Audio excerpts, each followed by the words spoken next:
출발 업앤다운 시간입니다. 오늘 장을 움직이고 있는 그 종목군들의 특징을 살펴보고 전략을 세워보는 시간인데요. 유한타증권 박진희 차장과 함께하겠습니다. 차장님 안녕하세요. 네, 안녕하세요. 네, 양시장 모두 플러스권. 오늘 코스피가 훨씬 더 강한 움직임, 유가 하락 수혜주들의 움직임이 여전히 강한 시세가 펼쳐지고 있는데요. 자, 오늘 장 특징부터 점검해 주시죠. 네, 말씀하신 대로 유가 7% 급등에 따라서 유가 관련주들이 시장에서 지금 부각이 되고 있습니다.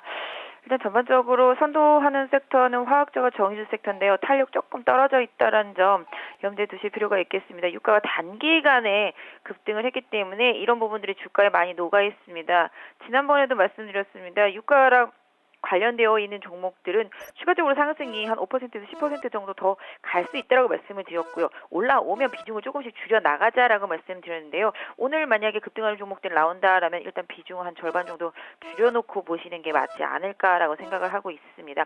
또한 코스닥 시장에서는 전체적으로 결제주 섹터들이 다시 강하게 좀 부각이 되고 있는 흐름이 나타나고 있어서 좀 주목을 해볼 필요가 있을 것 같고요. 오늘 시장 전체적으로 그동안 상대적으로 덜 올랐던 종목들도 순차적으로 올라가고 있는 모습입니다. 오늘 다음 카카오가 장 초반에 반등하다 초폭 약세인 게 조금 눈에 띄고 있고요.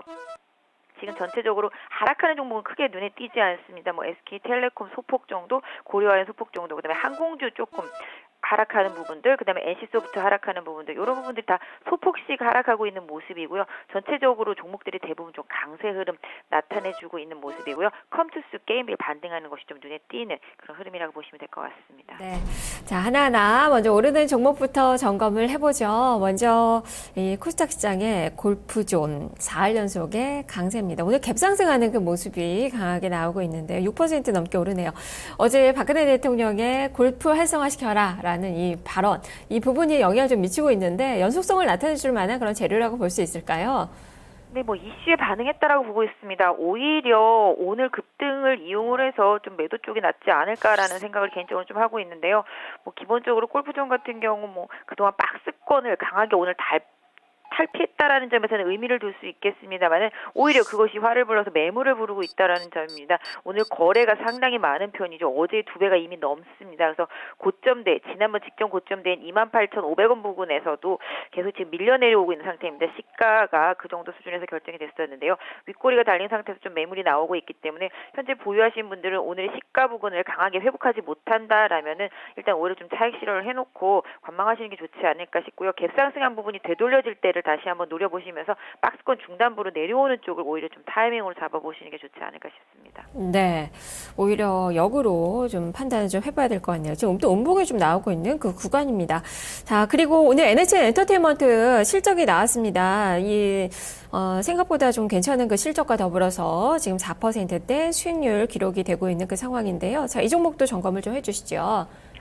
네, NHN엔터 실적 나왔습니다. 뭐 실적은 뭐 그닥 좋지 못했습니다만은 일단 당기 순이익이 좋았고요. 올해 영업 예상에 대한 기대감 이런 부분들이 상당히 좀 작용을 하면서 주가가 반등을 했습니다. 그동안 좀 많이 빠졌었죠.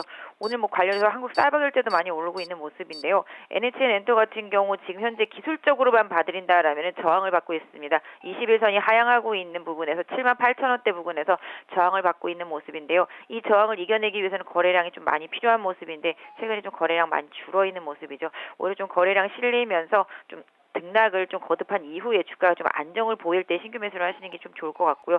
유상증자가 완료될 때까지 조금 기다리시는 것도 신규 매수한테는 좀 더 유리하지 않을까 싶습니다. 단기적으로는 약 한 75,000원권 부근이 지지선이 형성이 되고 있기 때문에 신규를 누리시는 분들이라면 그 가격대까지 조정이 오는지 좀 확인하실 필요가 있겠고요.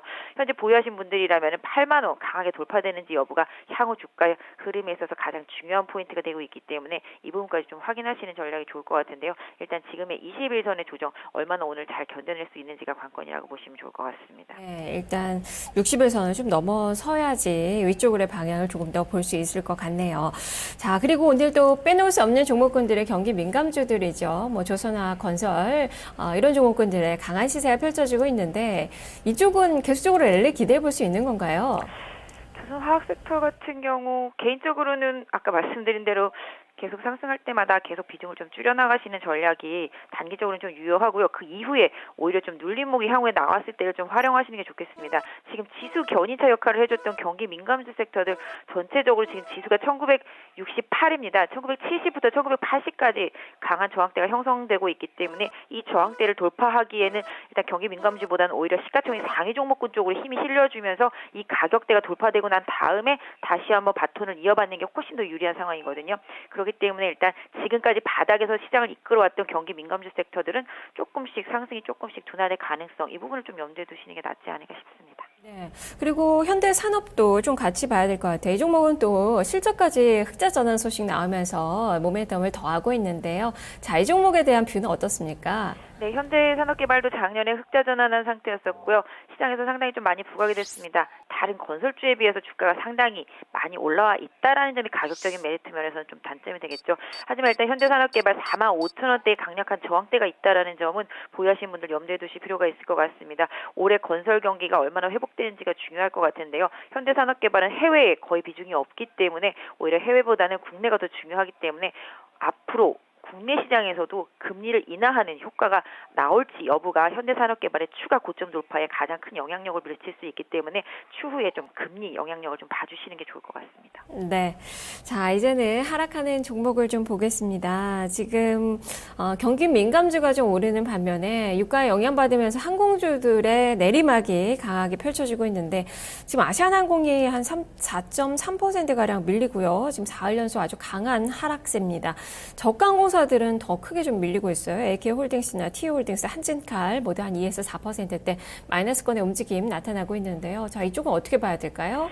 네, 일단 뭐 유가 관련주들은 뭐 유가가 반등을 한 거기 때문에 지금 항공주들이 뭐 피해주로 일단 낙인 찍혔는데 지난번에도 계속 이제 대한항공 같은 경우 5만 원을 기준으로 해서 말씀을 드렸었는데 이미 유가 하락 부분 뭐 이런 부분들 다 많이 반영한 주가였었고요. 또 지금의 반등을 함에 있어서도 지금 현재 유가가 사실은 비싼 건 아니잖아요. 그래서 이런 부분들이 심리적인 영향만 주고 있습니다. 일단 하락폭은 있습니다만은 조금 더 지금 보유하시는 분들은 오히려 유가가 조금 눌릴 때를 좀 보시는 게 좋을 것 같은데요.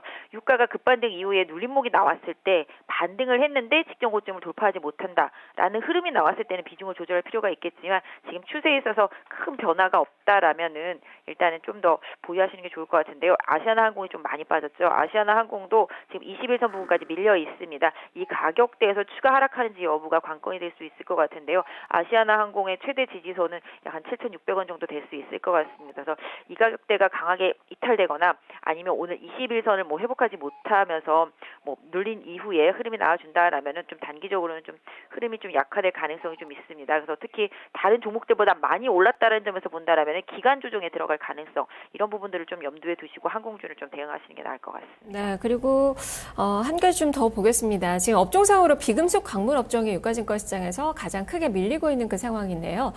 건설주들은 오늘 움직임이 좀 좋지만 이 시멘트 관련된 그 종목군들은 지금 뭐 성신양해나 쌍용양해, 한일시멘트 모두 마이너스권의 움직임이 나타나고 있습니다. 그동안 많이 올랐었던 그 종목인데요. 자연스러운 조정이라고 좀 봐야 될까요? 네, 시멘트 업종 중에서는 동양시멘트 유일하게 좀 강한 모습 보여주고 있는 것 같습니다. 일단 시멘트 업종 그동안 많이 올랐었기 때문에 차익 매물 나온다고 보시면 좋을 것 같고요. 아까 말씀드렸던 대로 상대적으로 건설주 못 가는 동안 원자재 쪽에서 건자재 쪽에서 좀 많이 갔었죠. 그래서 이런 부분들이 기술적인 조정이 나오고 있습니다. 종목들 대체로 지금 보면 선도에 갔던 종목들 21선 부분까지 눌리고 있거든요. 아까 뭐 항공주도 마찬가지였지만 이런 선도주들이 21선 부분에서 얼마나 잘 지지를 해주는지 보고 다시 추가적으로 매수하실 분들은 매수하시는 게 좋을 것 같은데요. 일단은 지금 3일째, 4일째 조정을 받고 있는 종목들이기 때문에 기본적으로 지금 매도하기보다는 오히려 21선까지는 한 번 더 기다려보시는 게 좋지 않을까 싶습니다. 네, 알겠습니다. 말씀 잘 들었습니다. 네, 감사합니다. 네, 유한타증권 박재희 차장과 함께 출발 업앤다운 살펴봤습니다.